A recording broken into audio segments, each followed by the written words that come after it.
Hi there, and welcome back to another episode of Tech Tuesday. If you haven't already, click that subscribe button and hit the bell icon so you know when we upload a new video. As always, I'm MJ, Product Support Manager here at JBS Equipment.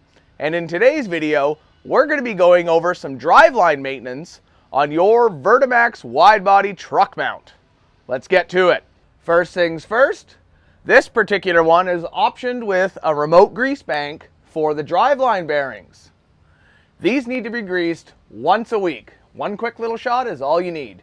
You don't want to over-grease it, which can cause grease, number one, to fly everywhere, and number two, cause excess heat, which can damage the bearings. Located under the truck is the first U-joint. Following that shaft, we find another U-joint.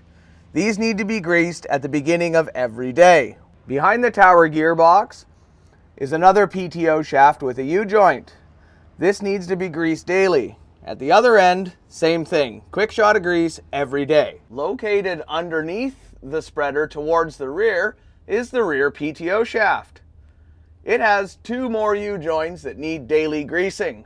One right here, if you follow this all the way up. One right there as well. One shot each day. All JBS spreaders, including truck mounts, have an overrunning clutch on the rear PTO shaft.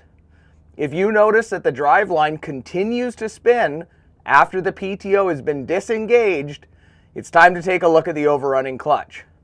Well, that concludes this episode of Tech Tuesday. Be sure to like and follow us on our social media platforms, and if you have a video idea that you'd like to see, drop it in the comments section below.